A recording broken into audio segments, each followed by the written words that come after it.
예, 행복한 안식일입니다. 하나님의 은혜가 여러분 모두에게 함께하기를 간절히 바랍니다. 예, 오늘도 함께 하시는 우리 성도님들에게 복 주시고 또한 이 온라인으로 참여하시는 우리 최명수 지사님과 그리고 김미순 지사님 가정에 주께서 복 주시기를 간절히 바랍니다. 예, 조금 전에 보셨죠? 네, 가정에 주께 은혜 주시기 바랍니다. 네.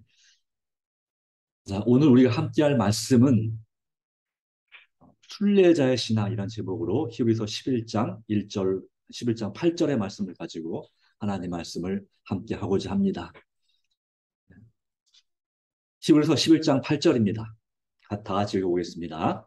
믿음으로 아브라함은 부르심을 받았을 때에 순종하여 장래의 유업을 받을 땅에 나아갈새 갈 바를 알지 못하고 나아갔으며.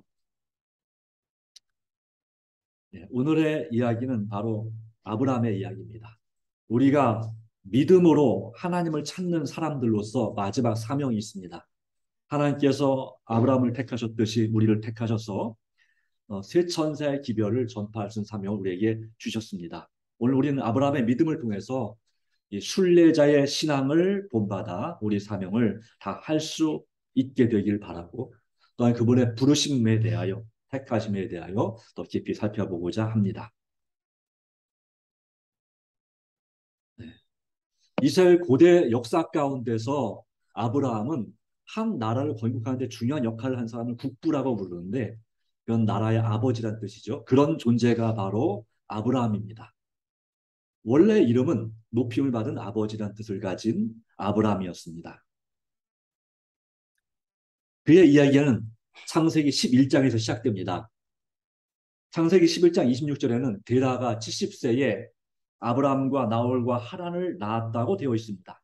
하지만 실제 출생 순서는 이 반대라고 할 수 있겠습니다. 하란과 나홀과 아브라함입니다. 왜냐하면 이 11장 32절에 그 아버지 데라가 205세를 향수하고 죽었는데 그리고 그 죽은 직후 바로 그 해에 하나님께서 아브라함을 부르셔서 가나안 땅으로 오게 됐습니다. 근데 그때 나이가 몇 살이라고 되어 있냐면 창세기 12장 4절에 보면 75세라고 되어 있습니다. 그러니까 205살에서 75살을 빼면 몇 살일까요? 130세가 되죠. 그래서 아브라함은 130세에 태어난 이 데라의 세 아들 중에 막내 아들일 가능성이 제일 높습니다. 그의 고향은 이 노아 대홍수 이후 지금으로부터 약 4천년 이전에 인류 최초의 문명을 일으켰던 메소포타미아, 여기 지금 그림 가운데서 이 우르, 바벨, 에덴 이렇게 적혀 있는 곳이 세계 4대 문명의 발상 중에 하나인 메소포타미아하고 애굽이 바로 이제 나일강 바로 그 이집트 문명, 그 다음에 나머지 두 개가 인더스 문명하고 바로 인도의 그리고 중국의 황하 문명이죠. 그 중에 제일 먼저 발전한 곳이 바로 메소포타미아입니다. 메소포타미아, 그래서 유프라테스 강과 티그리스 강이 있고 지금은 이라크가 있는 곳이죠. 바로 이곳에서 이 바로 인류 최초의 문명의 꽃을 피웠던 민족이 바로 수메르족입니다. 네, 수메르족, 그 다음에 아카드족이라는 족이 등장하는데 이 수메르족은 이 노아의 직계 후손들이 세운 그런 나라를 건설했을 확률이 아주 높습니다. 하지만 수메르족은 노아의 직계 후손들의 그런 민족이라고 할 수 있겠습니다. 그 중에서 이 우르란 도시가 있고 그다음에 뭐 우르크란 도시도 있고 여러 도시가 있지만 이 특별히 갈대아 우르라는 도시는 이 종교적인 권위가 가장 이 메소포타미아 문명 지역에서도 가장 높은 도시가 이 우르였습니다. 그 얘기는 이곳은 다양한 신들이 여기 있었다는 사실을 보여주고 있습니다. 하나님 외에도 수많은 신들이 있었습니다. 그리고 이 우르에는 그 당시에 뭐가 있었냐면 수세식 화장실 그리고 하수도 시설이 존재했을 정도로 문화와 기술이 발달한 곳이었습니다. 근데 비근한 여기다 예를 들어서 본다면 유럽에서 이 최초로 이 수세식 화장실이 일반화된 것은 언제였을 것 같습니까? 유럽에서. 네, 기록을 살펴보니까 지금부터 2, 300년 전이에요. 1700년대, 1800년대에 프랑스와 영국에서 수세식 화장실이 사용되기 시작했습니다. 물론 그 전에 물론 로마 제국 시대로 수세식 화장실이 있긴 있었지만 오늘날 우리가 알고 있는 그런 수세식 화장실과 하수도 시설은 그때 만들어졌습니다. 2, 300년 전에. 그런데 이 갈대아우르는 몇 년 전에 있었다고요? 지금부터 적어도 4,000년 또는 5,000년 전에 이 갈대아우르라고 하는 도시에는 수세식 화장실과 하수도 시설이 있었습니다. 여러분들이 역사를 검색해 보면 이 찾아보면 하수도 시설이 최초로 만들어진 곳이 바로 메소포타미아 문명 그 지역에서 만들어졌다는 기록을 찾아볼 수 있는데 그 중에 선도하는 시설이 바로 우리였습니다. 그곳에서 이 살다가 여기 다시 말하면 거기는 세상에 좋은 모든 게 다 있었겠죠. 그 당시로 말하면 거기에 아버지 이 데라가 있었습니다. 노아의 구대 소년 데라가 있었는데 데라는 하나님을 믿는 사람이었습니다. 그런데 그의 직업이 무엇이었는지 아십니까? 아이러니하게도 그는 이방신들을 위한 우상을 만들어 차는 장사꾼이었습니다. 우상 장수였습니다. 다시 말하면 하나님을 섬기는데 우상 장수예요. 그래서 하나님께서 이 아브라함에게 전해진 얘기 가운데 보면 몰래 그 아버지가 만들어 파는 우상들 다 때려 부수고 그 다음에 그 때려 부순 그 망치를 갖다가 그 바알신 손에다 딱 올려놔라 그렇게 했다고 합니다. 아침에 일어났더니 난리가 났죠. 누가 이걸 다 부셨냐고. 그랬더니 아브라함이 딱 하는 말이 천연스럽게 네, 바알신이 부셨잖아요. 바알신이 그거 들고 있잖아요.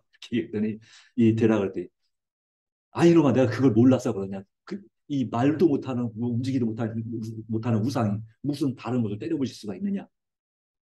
그때 아브라함이 한 말이 있습니다. 그러기 아버지 왜 그것을 만들고 파십니까? 살아계신 하나님을 섬기셔야죠. 뭐 이런 얘기가 있습니다. 그 우르에서 아브라함의 형인 하란이 죽었습니다. 그리고 나서 정이 떨어진 이 데라는 그의 가족, 온 가족을 이끌고 북쪽으로 거슬러 올라가서 가나안 땅으로 가고자 했습니다. 그러다가 저 꼭대기 지역에 있는 하란이라고 하는 곳에서 그 아들의 이름과 같은 하란이라는 곳에서 머물러서 살다가 생을 마감하고 그리고 바로 이제 우리 떠나기 전에 이 하란 네 아마도 예, 또 그 하란 그리고 나홀 아브라함이 있는데 이 아브라함이 그 아버지가 낳은 배다른 여동생인 사라와 결혼합니다. 나홀도 역시 결혼했습니다. 그러나 나홀에게는 자식이 있었지만 이 아브라함에게는 또 사라에게는 자식이 없었습니다. 네, 그리고 이제 하란 땅에서 이 데라가 죽은 다음에 비로소 하나님께서 창세기 12장 1절에 이제 아브라함을 부르셔서 그가 가나안 땅으로 출발하는데 저 조카 롯과 함께 나는 나머지 가족은 하란 땅에 정착을 하고 이 두 가족만 이제 가나안 땅으로 이주하게 됩니다. 창세기 12장 1절 5절 말씀을 보시면 여호와께서 아브라함에게 이르시되 너는 너의 고향과 친척과 아버지 집을 떠나 내가 내게 보여줄 땅으로 가라. 내가 너로 큰 민족을 이루고 내게 복을 주어 내 이름을 창대하게 하리니 너는 복이 될지라. 너를 축복하는 자에게는 내가 복을 내리고 너를 저주하는 자에게는 내가 저주하리니 땅의 모든 족속이 너로 말미암아 복을 얻을 것이니라 하신지라라고 기록하고 있습니다. 이에 아브라함이 여호와의 말씀을 따라갔고 롯도 그와 함께 갔으며 아브라함이 하란을 떠날 때에 75세였더라. 아브라함이 그의 아내 사라와 조카 롯과 하란에서 모은 모든 소유와 얻은 사람들을 이끌고 가나안 땅으로 가려고 떠나서 마침내 가나안 땅에 들어갔더라라고 합니다. 이 아브라함의 이 역사를 좀 살펴본다면 그는 가나안 땅에서 처음 거주한 곳은 세겜이라고 되어 있습니다. 그리고 그는 가는 곳마다 제단을 쌓고 여호와 하나님의 이름을 불렀습니다. 그 다음에 그가 베델로 갔습니다. 그 다음에는 이 감옥을 피해서 이 애굽으로 갔습니다. 애굽에서 이 아이 가운데는 자기 아내를 자기의 여동생이라고 거짓말하는 그런 장면이 나오죠. 거기서 많은 재물을 얻어서 다시 이제 나와서 가나안 땅으로 올라와서 네게브 사막 광야 지역, 그다음에 베델 등으로 이곳저곳 옮겨 다녔습니다. 가축이 많아서 조카 롯과 갈라선 후에 하나님의 약속을 받고 헤브론에 정착을 합니다. 물론 그 다음에 다시 그랄로 갔다가 다시 이제 헤브론으로 돌아오긴 합니다.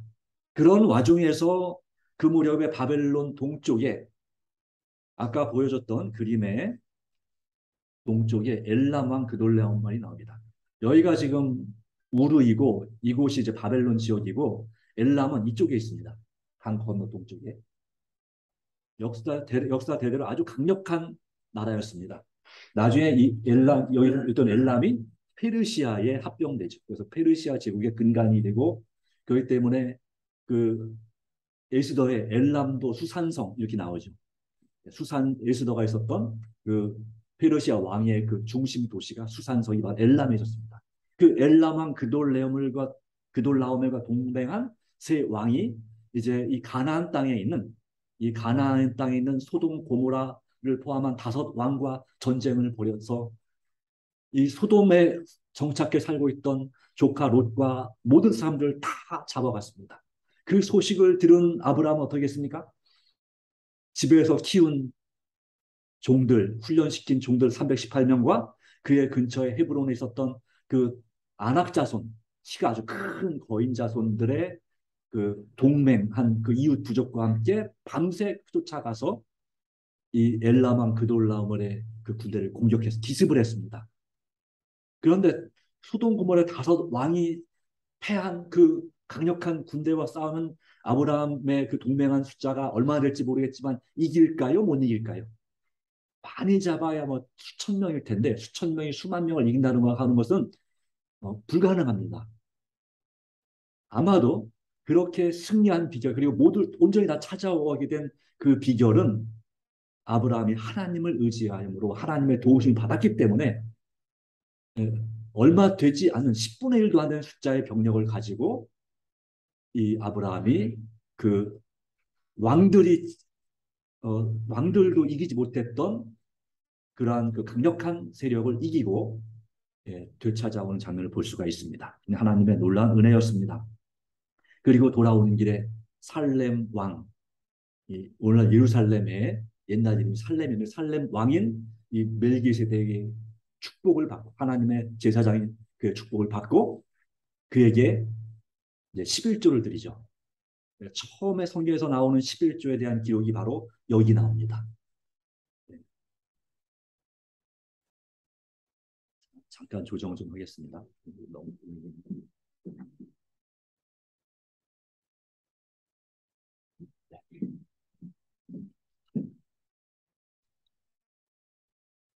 자, 그리고 하나님께서는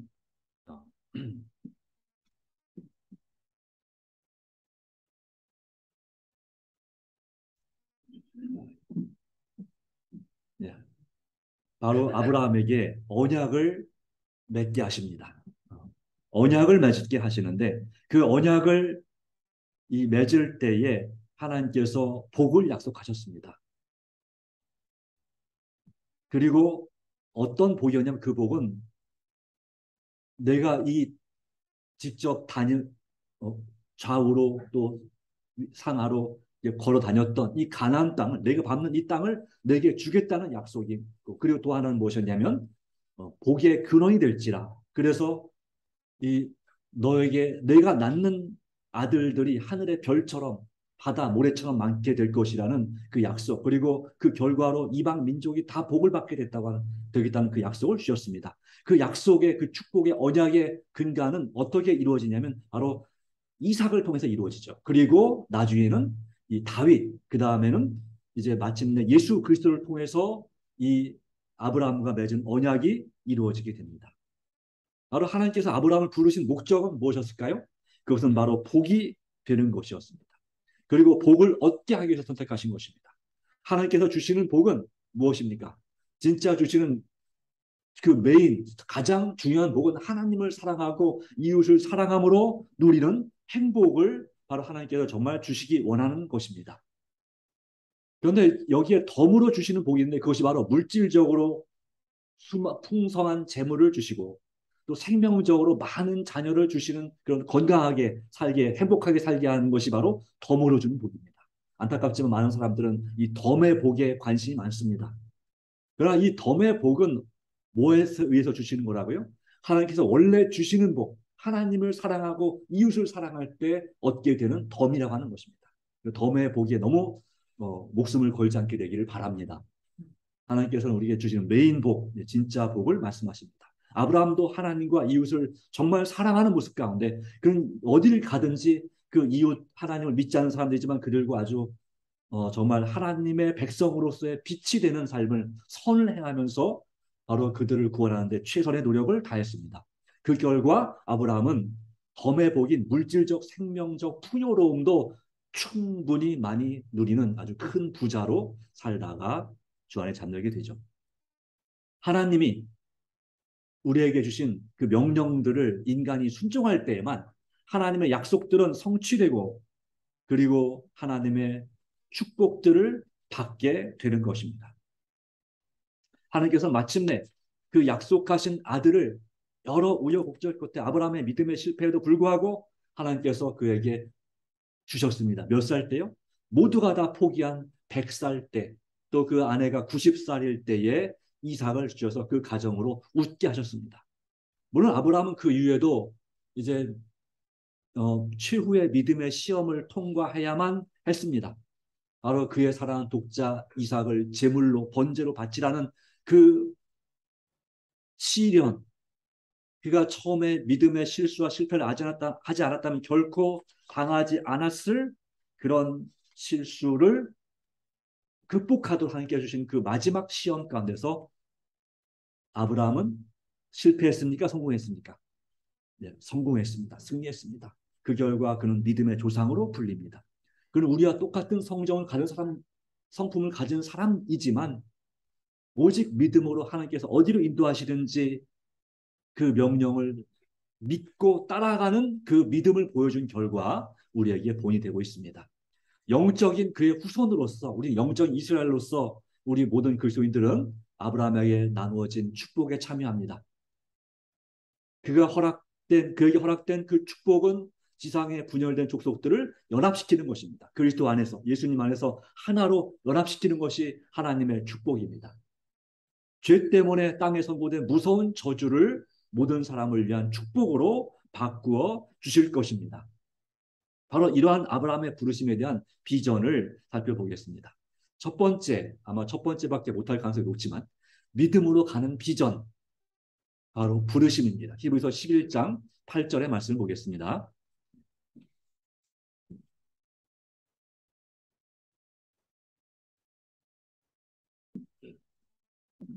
히브리서 11장 8절 말씀 가운데 믿음으로 아브라함은 부르심을 받았을 때에 어떻게 했다 말씀하고 있습니까? 순조하여 장래 유업으로 받을 땅에 나아갈세라고 기록하고 있습니다. 장래 유업으로 받을 땅에 나아갈세. 부르심을 받았을 때에 순종했다라고 하는 것입니다. 어떠한 부르심을 받았을까요? 자, 부르심의 목적이 몇 가지가 있습니다. 첫 번째는 거룩한 소명을 위하여 부르십니다. 디모데후서 1장 9절 말씀 가운데 보면 하나님이 우리를 구원하사 거룩하신 소명으로 부르심은 우리의 행위대로 가심이 아니요 오직 자기의 뜻과 영원 전부터 그리스도 예수 안에서 우리에게 주신 은혜대로 하시리라 라고 말씀하고 있습니다. 하나님께서 우리를 부르시는 것은 거룩한 부르심입니다. 구원하시고 그리고 우리에게 거룩한 소명을 주시고자 하십니다. 우리에게는 어떠한 소명이 있습니까? 나를 부르신 목적이 나를 무엇을 위하여 우리를 부르셨을까요? 이 세상에서 또 하나님의 교회를 위해서 하나님 앞에서 우리는 하나님께 나를 무엇을 위해서 부르셨는지를 다시 한번 생각할 수 있고 발견할 수 있고 깨달을 수 있다면 우리는 놀라운 일을 행하게 될 것입니다. 하나님의 놀라운 계획을 이루게 될 것입니다. 네. 이러한 일에 있어서 이 아브라함은 이와 같은 모범을 보여주셨습니다. 교회지원 사권 524페이지에 보면 하나님은 말씀하셨고 그는 그분의 음성에 어, 어, 아, 아브라함 생각해. 나는 하나님은 나에게 말씀하셨고 나는 그분의 음성에 순종하고 있다. 그분께서 지도하시고 그분께서 나를 보호하실 것이다라는 단 하나의 생각으로 이교의 민족들 사이로 갔다고 하는 것입니다. 그래서 그는 하나님의 뜻을 무조건 믿고 갈 바를 알지 못했지만 하나님께서 지시하신 곳으로 그는 따라가는 믿음을 보여주었다고 하는 것입니다. 그리하여 이교의 민족들에게 복음을 전하는 그 사명, 그 결과로 그가 지나간 자리에 그 제단이 남아있을 때 많은 이방인들이 그 제단에서 하나님의 이름을 부르며 제사를 드렸다는 사실을 볼 수가 있습니다. 주위 사람들에게 좋은 가망을 끼친 정말 빛의 사명을 감당한 그러나 세상에 물들지는 않는 그러한 사람이 바로 거룩한 소명을 가진 아브라함이었습니다. 두 번째 하나님께서 우리를 부르신 목적은 선행을 위하여 부르셨습니다. 우리가 이왕 살아갈 때 세상에선 살아갈 때 악으로 기울어지기 쉽지만 우리가 하나님 앞에서 할 수만 있으면 선을 행하는 그런 인생의 보람 있는 삶을 위해서 가치 있는 삶을 위해서 우리를 부르셨다는 것입니다. 베드로전서 3장 8절 9절 말씀 가운데 마지막으로 말하노니 너희가 다 마음을 같이하여 동정하며 형제를 사랑하며 불쌍히 여기며 겸손하며 악을 악으로 욕을 욕으로 갚지 말고 도리어 복을 빌라. 이를 위하여 너희가 부르심을 받았으니 이는 복을 이어받게 하려 하심이라 말씀하고 있습니다. 자, 우리가 우리 삶에서 마음을 다 같이 하기를 바라십니다. 그리고 어려운 사람들을 동정하고 형제를 사랑하고 불쌍히 여기는 사람이 되기를 간절히 바라십니다. 누군가를 무시하거나 교만한 마음을 살기를 원하지 않으십니다. 이것이 바로 선입니다. 하나님 앞에 자신을 낮추는 겸손을 원하십니다. 누군가 나를 악하게 대하고 누군가 나를 욕할 때 우리는 그에게 똑같이 받은 대로보다는 더 세게 갚아주려는 경향이 있습니다. 누가 나를 욕을 좀 한마디 하면 난 욕을 두 마디, 세 마디 더 심한 욕을 해주고 싶은 생각이 있습니다. 그런데 그리스도인 하나님의 부르심을 받은 사람은 그렇게 해서는 안 된다고 하는 것입니다. 도리어 그들을 위해서 복을 빌라, 즉 기도해 주라. 원수를 위해서 기도해 주라 하는 말씀 예수님도 말씀하시고 있죠. 이를 위하여 우리가 부르심을 받았다. 자, 이렇게 할 때 뭐가 달라질까요?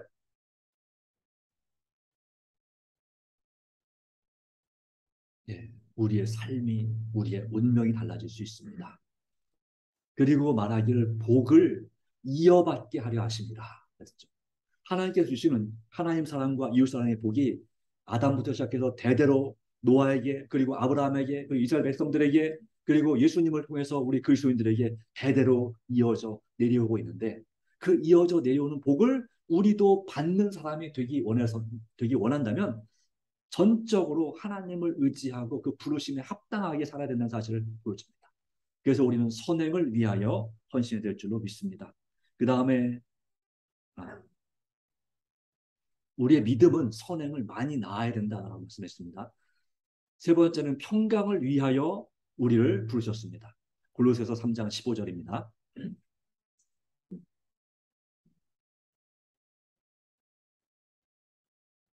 조절해 줄 사람이 어디 가가지고 네, 그렇습니다. 자, 평강을 위하여 골로새서 3장 15절 말씀 가운데 그리스도의 평강이 너희 마음을 주장하게 하라. 평강은 뭘까요? 평강. 내게 강 같은 평화. 예, 라고 말하죠. 이 평강은 평안과 같은 말이에요. 평화와 같은 말입니다. 이 중에서 이 성경은 평화나 평안도 많이 쓰지만 평안을 더 많이 쓰고 평화는 좀 덜 씁니다. 근데 평강이란 말은 아주 많이 나옵니다. 하나님께서 주시는 평화, 평안함이 평강이라고 할 수 있겠습니다. 예.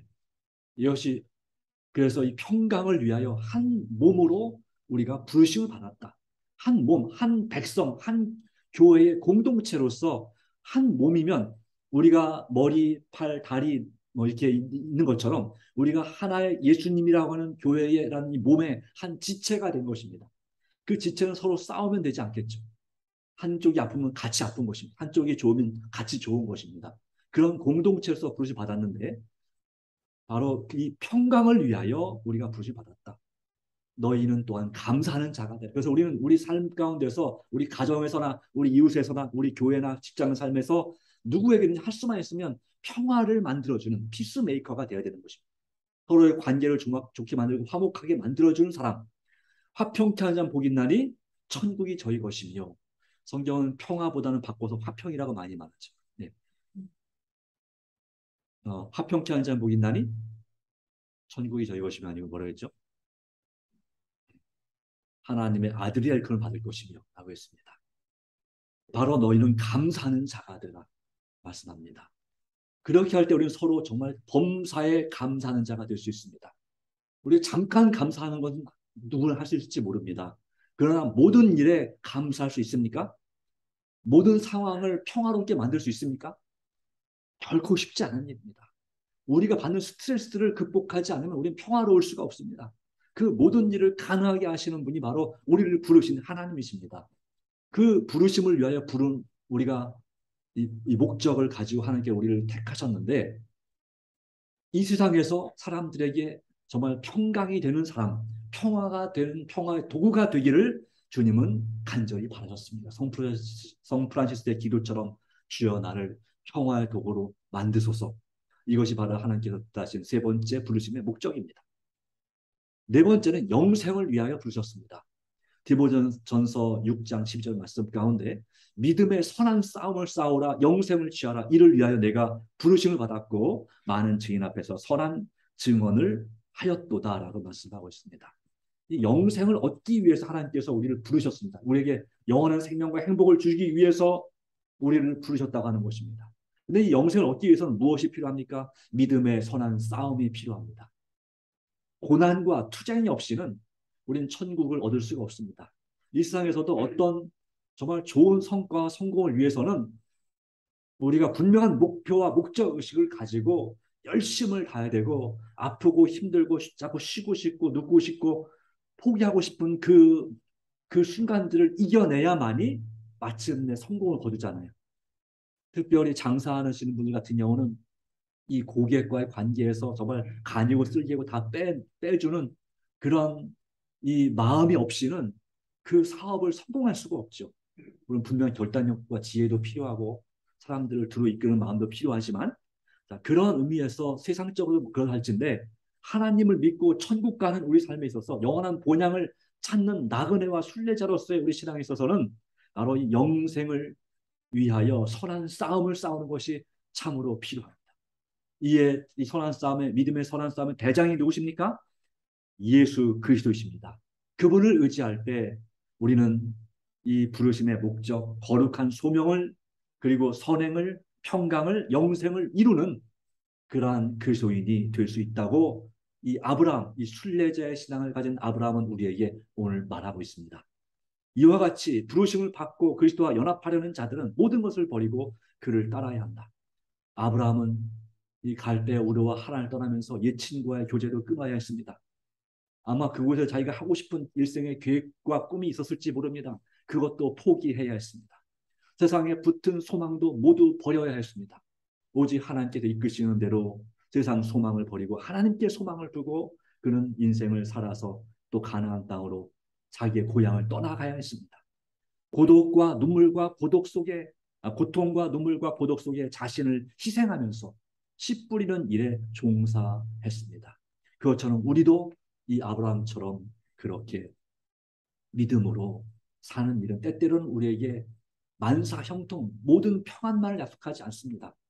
그러나 그 길이 의미가 있는 것은 그 길이 참으로 가치 있는 길이기 때문에 그렇습니다. 우리가 천국 가는 길은 가치 있는 길입니다. 우리가 예수님을 믿는 이 믿음의 길은 결코 잘못된 길이 아닙니다. 여러분에게 정말 생명과 희망을 주는 길입니다. 바로 그 길 가운데 저와 여러분이 있는 것입니다. 우리가 이 땅에서 완전 정착하고 그리고 이 세상 삶으로 끝날 인생이 아니라 영원한 영광의 성을 바라보면서 하나님께 주신 영광의 도성을 바라보면서 믿음으로 살아가시기를 간절히 바랍니다. 부르심을 받은 삶의 모습은 두 가지가 있습니다. 첫 번째, 합력하여 선을 이룹니다. 우리는 하나님의 부르심을 받은 사람, 또 하나님을 사업을 내어 택하심을 받은 사람으로서 로마서 8장 28절 말씀 가운데 우리가 알거니와 하나님을 사랑하는 자 곧 그의 뜻대로 부르심을 입은 사람들에게는 모든 것이 합력하여 선을 이루느니라. 서로 마음이 맞지 않는 일이 있을 수 있습니다. 예, 가정을 이룰 때도 마찬가지. 남편과 아내가 서로 마음이 맞지 않는 일이 얼마나 많습니까? 그럼에도 하나님께서 가정을 이루라 말씀하시고 이 교회라는 공동체, 지역사회에서 함께 선을 베풀며 살라고 하는 이유는 무엇일까요? 바로 그 일을 통해서 우리 품성이 다듬어지기 원하시는 것입니다. 인내하고 참고 양보하고 배려하는 가운데 변화가 일어나기를 간절히 원하시는 것입니다. 그렇기 때문에 모든 것이 합력하여 합심하고 협력하는 것이 필요한 것이죠. 서로에게 내 주장만 하지 않고 네가 먼저 바꿔라. 네가 먼저 나한테 미안하다고 사과해라. 이런 것은 세상의 방식이지만 하나님의 방식은 내가 먼저 그걸 해라 이것입니다. 하나님의 도우심으로 우리는 합력하여 선을 이루어야 되는 것입니다. 그럴 때에 늦은비 성령의 충만한 역사가 임하고 놀라운 하나님의 은혜가 임할 줄 믿습니다. 두 번째는 우리는 부르심에 합당하게 살아야 됩니다. 우리를 그리스도인으로서 하나님의 자녀로 부르셨습니다. 우리는 더 이상 사탄의 노예가 아닙니다. 누굽니까? 하나님의 자녀이고 하늘의 왕자 공주들입니다.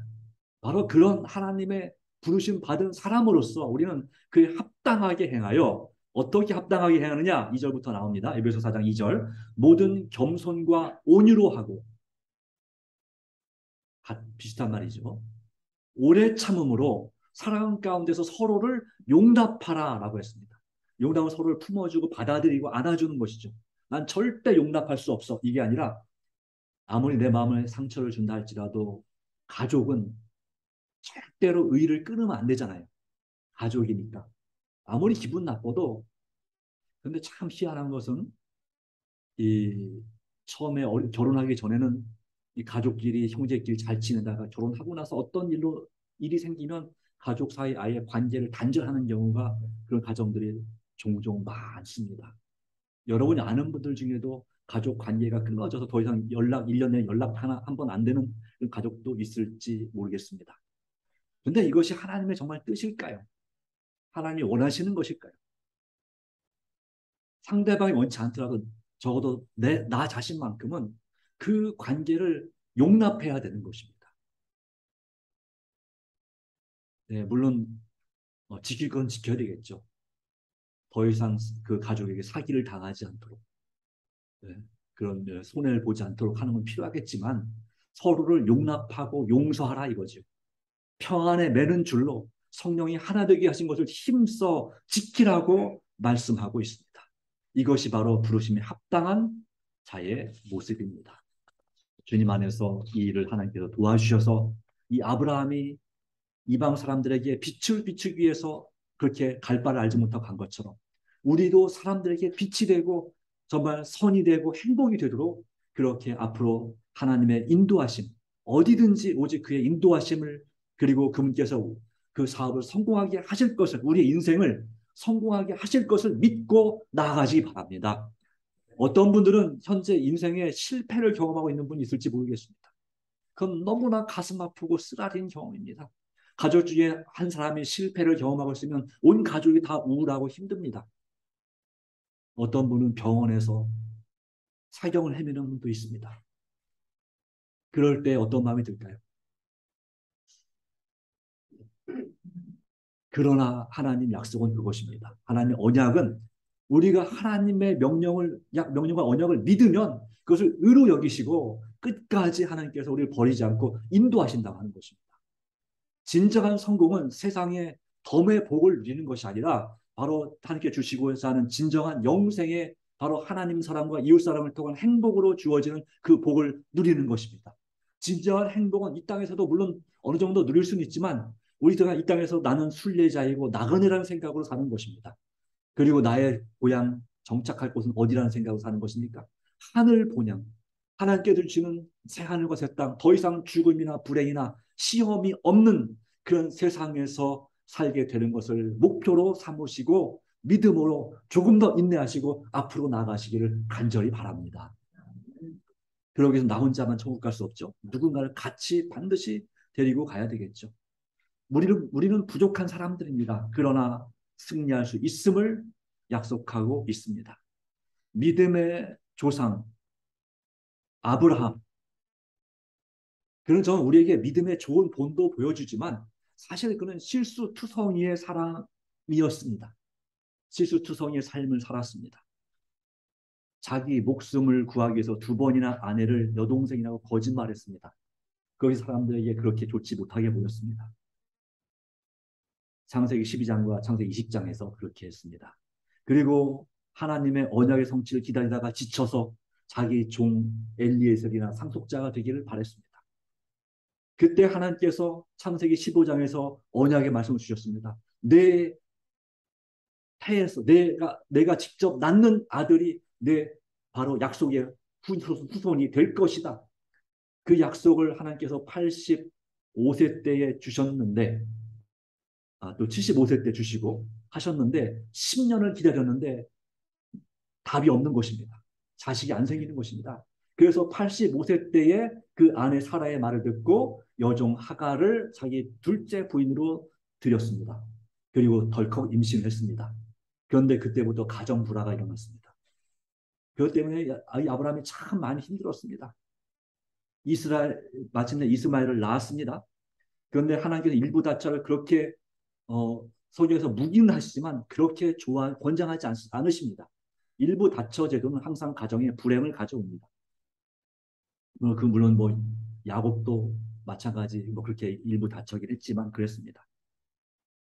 그래서 그 결과로 이제 이삭을 낳은 다음에 이 가정이 더 이상 행복이 유지가 되지 못하니까 결국은 안타깝지만 고심 끝에 그 하갈과 이스마엘 사랑하는 아들을 내보내야 했습니다.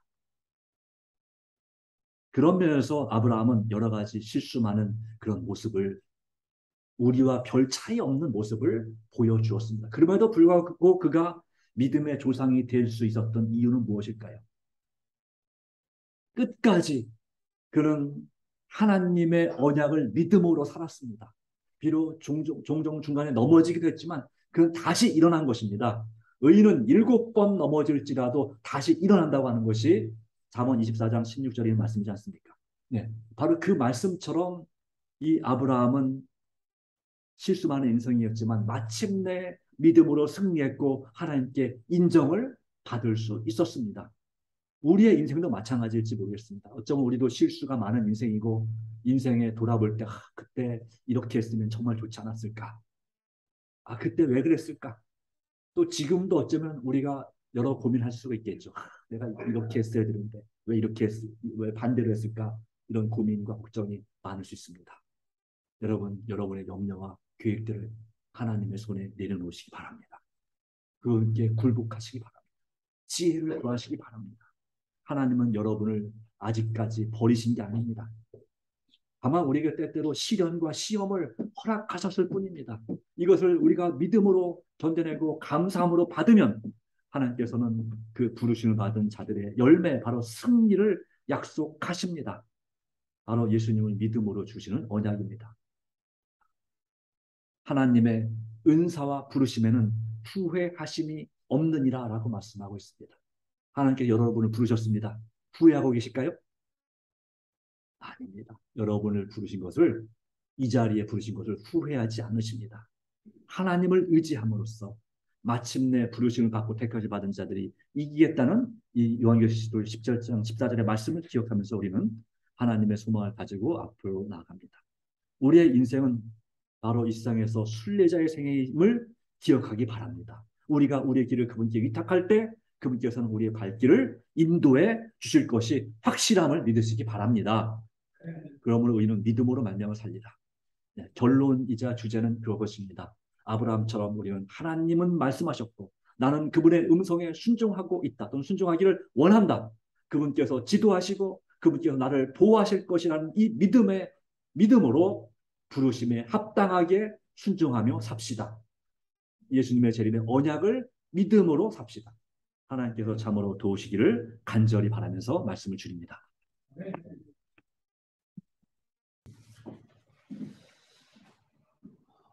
우리를 사랑하시고 우리를 기억하시며 우리를 끝까지 버리지 아니하시는 하나님 아버지, 주신 은혜를 인하여 감사드립니다. 아브라함이 이 땅에서 믿음으로 순례자여 나그네의 삶을 살면서 주님의 뜻을 따라 갈 바를 알지 못하고 그렇지만 부르심에 순종하여 나갔던 것처럼 우리도 믿음으로 우리를 부르신 부르심에 순종하여 나가게 하여 주시옵소서. 거룩한 소명을 위하여 또 평강을 위하여 그리고 또한 선한 일을 위하여 영생을 얻도록 하시기 위해서 우리를 부르셨다 했습니다. 오늘 주님 우리가 부르심에 합당하게 행하고 합력하여 선을 이루는 하나님의 자녀들이 되게 하여 주시옵소서. 마침내 우리에게 영원한 승리를 약속하시고 계십니다. 주님 안에서 주님 다시 올 그날을 바라보면서 믿음으로 살아가도록 도와주시기를 간절히 바랍니다. 모든 걱정과 염려를 주님께 온전히 부탁합니다. 주님 돌보시고 인도하여 주시며 오늘 우리가 드리는 개인적인 간절한 기도 제목들 또 몸과 마음이 아픈 영혼들의 치유를 위한 간절한 기도들 응답하여 주시옵소서. 주님께서 새롭게 하시고 또 새 힘을 얻게 하시고 오직 기도와 말씀으로 살도록 도와주시옵소서. 예수님의 이름으로 간절히 기도드리옵나이다. 아멘.